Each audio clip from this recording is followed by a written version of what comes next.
America के पूर्व राष्ट्रपति बिल क्लिंटन जब भारत आए थे तो ताजमहल को देखने के बाद उन्होंने कहा था, आज मुझे एहसास हुआ इस दुनिया में दो ही तरह के लोग हैं, एक वो जिन्होंने ताज देखा है, दूसरे वो जिन्होंने ताज नहीं देखा। होंगी इस दुनिया में एक से बढ़कर एक खूबसूरत इमारतें, लेकिन ताज जैसी कोई नहीं, क्योंकि इसकी बुनियाद में एक बादशाह ने अपना दिल रखा है। आज इस वीडियो को आखिर तक ज़रूर देखना। आप ताजमहल के बारे में 22 ऐसी बातें जानोगे जो शायद ही आपने पहले कभी सुनी होंगी। नंबर 22।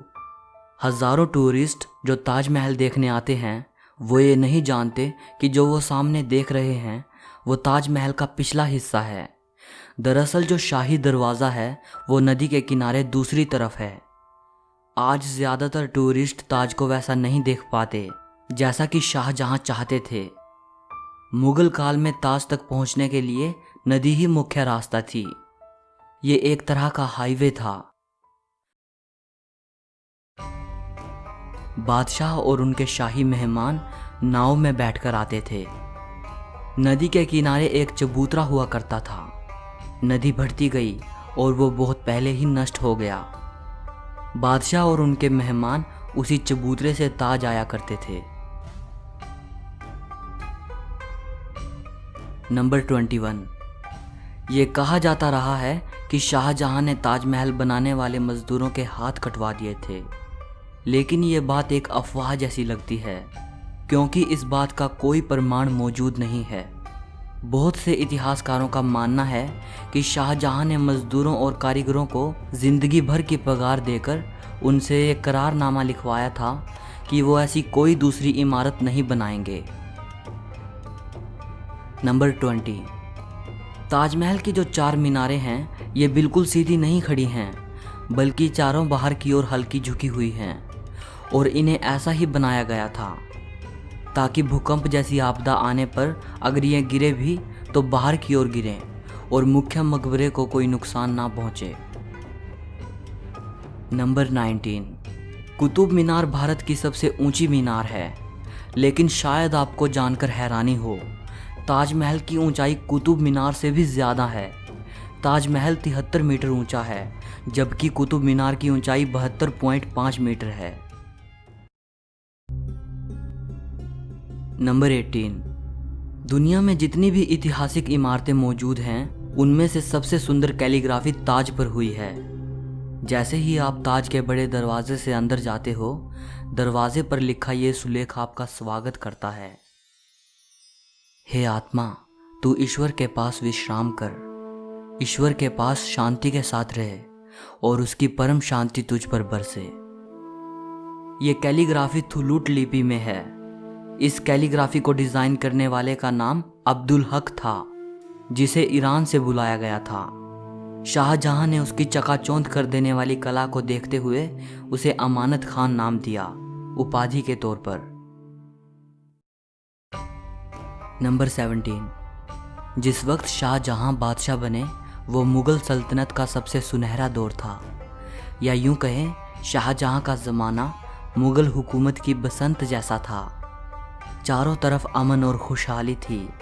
प्रजा के लिए बादशाह का हुक्म ही सबसे ऊंचा होता था। शाहजहां की बादशाहत में लड़ाइयाँ नहीं होती थी।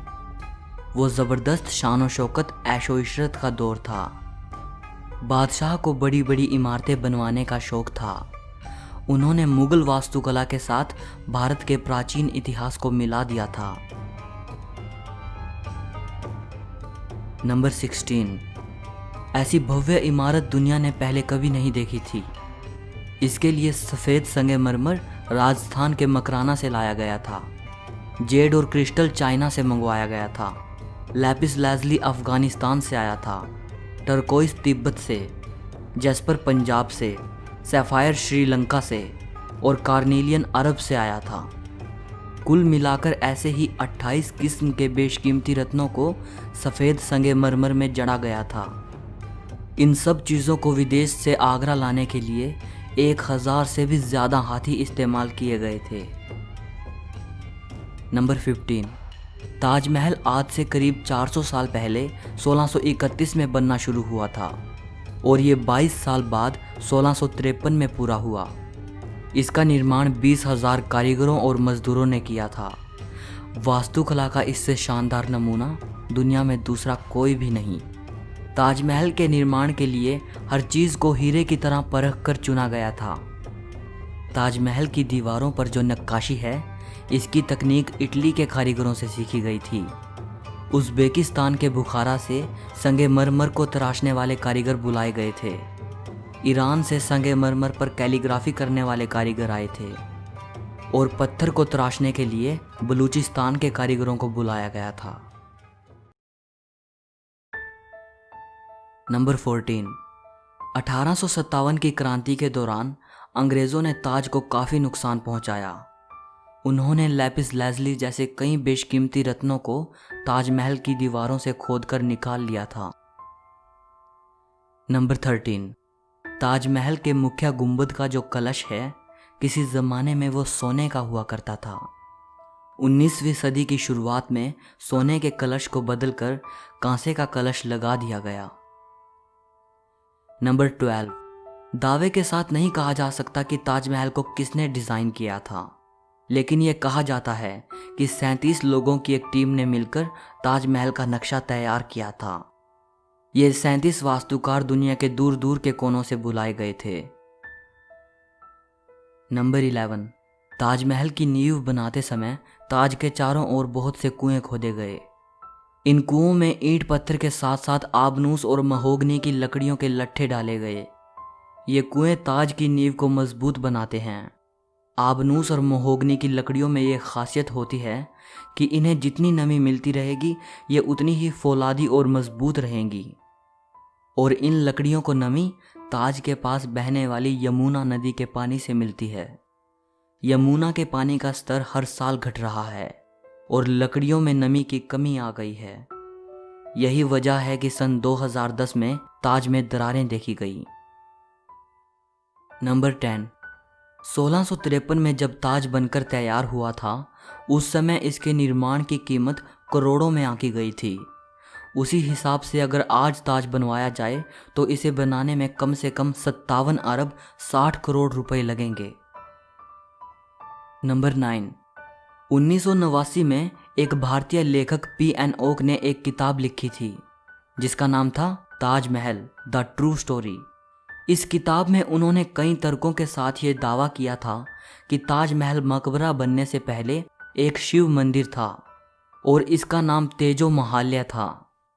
सन 2000 में P.N. ओक ने अपनी बात को सिद्ध करने के लिए ताज की साइट खोदने के लिए सुप्रीम कोर्ट को अर्जी दी थी, जिसे सुप्रीम कोर्ट ने रद्द कर दिया। आर्कियोलॉजिकल सर्वे ऑफ इंडिया के मुताबिक ताजमहल कभी एक शिव मंदिर था, इस बात के कोई सबूत नहीं हैं, बल्कि शाहजहां ने ताज को बनवाया था, इसके प्रमाण ही इतिहास के पन्नों में मिलते हैं। नंबर 8।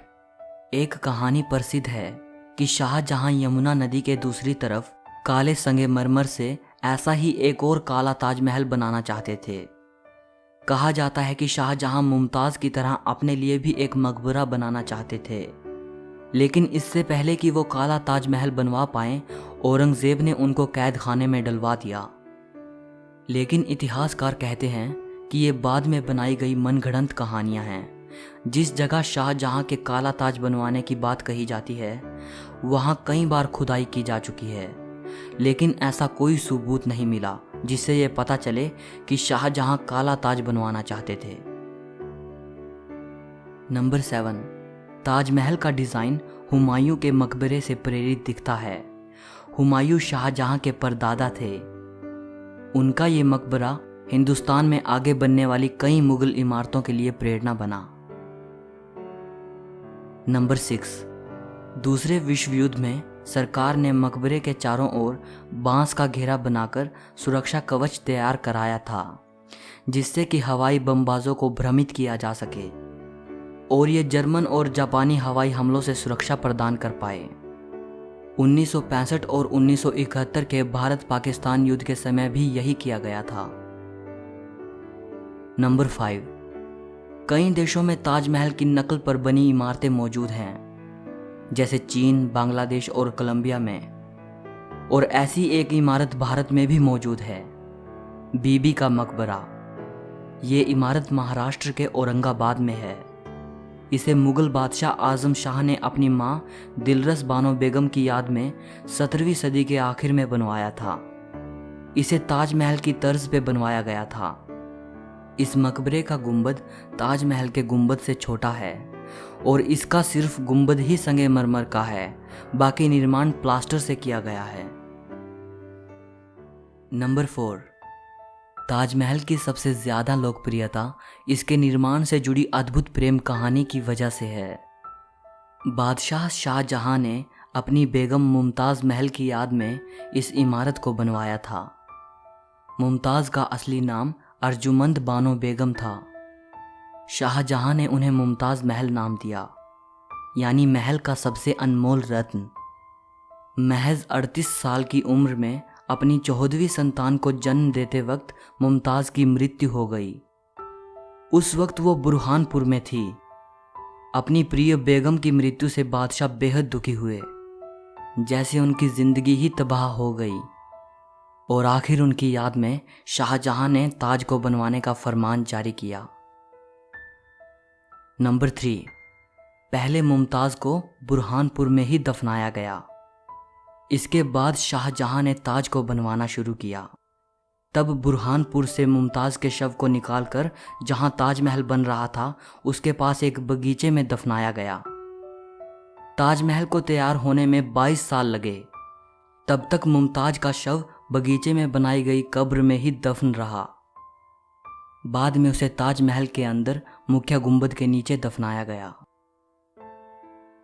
नंबर 2, शाहजहां का सारा ध्यान ताज को एक खूबसूरत रूप देने में लगा रहा। इसी बीच शाहजहां के ही बेटे औरंगजेब ने आगरा पर हमला कर अपने पिता को कैद कर लिया। शाहजहां से पूछा गया कि वो क्या चाहते हैं, तो उन्होंने कहा कि उनको ऐसी जगह पर कैदी बनाकर रखा जाए जहां से वो सीधे ताज को देख पाएं, और उनकी ये ख्वाहिश पूरी कर दी गई।